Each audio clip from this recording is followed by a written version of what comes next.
Hello বন্ধুরা, আবারও নিয়ে চলে এসেছি আজকে আরেকটা নতুন মেনু নিয়ে, ডিমের দো পেঁয়াজি। তার জন্য দেখো ডিমগুলোকে সেদ্ধ করে নিয়েছি। আর ওখানে কিন্তু একটা দিকে পেঁয়াজ কুচিয়ে নিয়েছি, আর একটা দিকে কিন্তু পেঁয়াজ কিউব কিউব করে কেটে নিয়েছি। তার সাথে নিয়েছি বড় বড় টমেটো এদিকে, আর এদিকে নিয়েছি টমেটো কুচি। কারণ এই রান্নার পার্থক্যটা তোমরা দেখলেই বুঝতে পারবে, পুরোপুরি দেখতে হবে তার জন্য। তো দেখো তার মধ্যে কড়াই তেল দিয়ে ডিমগুলোকে ভালো করে ভেজে নিয়েছি। এবার কুচনো পেঁয়াজগুলোকে দিয়ে দিয়েছি, আর কুচানো টমেটোগুলোকে একে একে তেলের মধ্যে দিয়ে দেখো ভালো করে ভেজে নিয়েছি।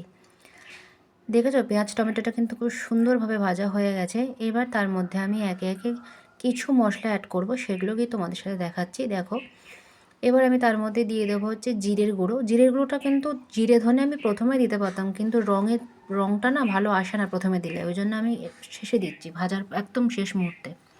1 চামচ জিরে, 1 চামচ ধনে গুঁড়ো দিয়ে দিলাম প্রথমেই।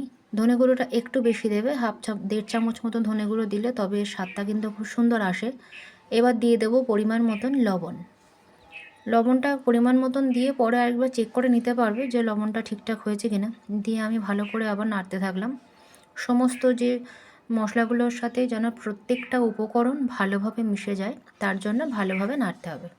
এটা কিন্তু খেতে খুব সুস্বাদু হয়। ডিমের কারি তো সবাই খাও, তো একদিন এই ডিমের দো পেঁয়াজিটা রান্না করে দেখতে পারো। যারা করেছো তারা তো জানো, আর যারা করোনি তারা অবশ্যই ট্রাই করবে। তার মধ্যে দেখো আমি শাহি কাশ্মীরি লঙ্কার গুঁড়ো অ্যাড করে দিলাম ফর কালারের জন্য। এটা তেলে দিলেও ভালো লাগে, কিন্তু যেহেতু ডিমের দো পেঁয়াজির রেসিপিটা পুরোটাই আলাদা হয়, সেই জন্য এই প্রসেসিংয়ে করতে হবে। এবং তোমরা যারা আমার রান্নার মানে ভিডিওটার প্রথম থেকে শেষ পর্যন্ত দেখছো, তারা এইভাবেই রান্নাগুলো করবে একের পর এক। দেখো আমার মশলাগুলো কিন্তু সমস্তভাবে ভাজা হয়ে গেছে, সুন্দরভাবে ভাজা হয়ে গেছে। এবার মশলাগুলোকে আমি একটা বাটিতে তুলে নেব ঠান্ডা করতে দেওয়ার জন্য, কারণ এটাকে আবার মিক্সিতে দিয়ে ভালো করে ব্লেন্ড করে নিতে হবে, তবেই তো খেতে জমবে। ডিমের দো পেঁয়াজির যে স্বাদটা প্রপারলি হয়, সেটাই জাস্ট বললাম আর কি।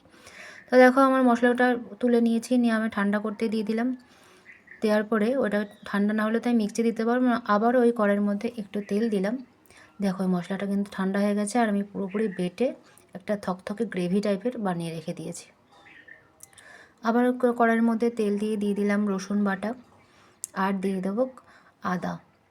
এবার ভালো করে সেই দুটো ভালোভাবে নাড়তে হবে যতক্ষণ না পর্যন্ত আদা রসুনের থেকে কাঁচা গন্ধটা পুরোপুরি না বেরিয়ে যায়, ততক্ষণ পর্যন্ত। দেখো আমার ভাজাটা কিন্তু প্রায় হয়ে এসছে, কালারটাও কিন্তু পুরোপুরি চেঞ্জ হয়ে গেছে। এটা একটু লো ফ্লেমেই করবে, রসুন আবার পুড়ে গেলে খেতে ভালো লাগে না, আবার বেশি ভাজারও দরকার পড়বে না, কারণ দো পেঁয়াজিতে রসুন আবার বেশি ভাজা যায় না। তো দেখো আমি এই চিলি চিকেনের যেরকম পেঁয়াজ দেওয়া হয় ঠিক কিউব করা, সেরকমই করে পেঁয়াজগুলো আর বড় বড় সাইজের টমেটোগুলোকে দিয়ে কাটতে হবে, যাতে টমেটোগুলো প্রপারলি গলে না যায়।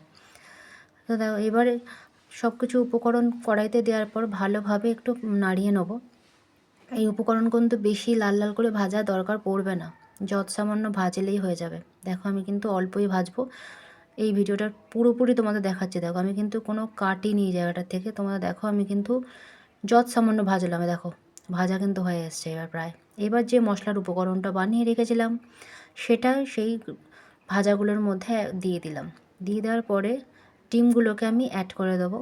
ডিমের দো পেঁয়াজি কিন্তু প্রায় রেডি বলতে পারো, কারণ এর যেহেতু মশলাটা আমার আগে থেকেই রেডি করা ছিল, জাস্ট সসেস করে দিয়ে নাড়িয়ে দিলেই ব্যাস ডিমের দো পেঁয়াজি রান্না রেডি। এবার লঙ্কাটাকে আমি একটুখানি ঘেঁটে দিচ্ছি, তার কারণ হচ্ছে ঝাল ঝাল ভাবটা যেন তরকারির মধ্যে খুব সুন্দরভাবে আসে, সেই জন্য।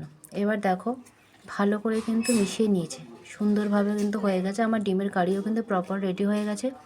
এর মধ্যে আমি দিয়ে দিলাম কিন্তু গরম মশলা, আর দিয়ে দেবো হচ্ছে ধনেপাতা কুচি উপর থেকে ছড়িয়ে।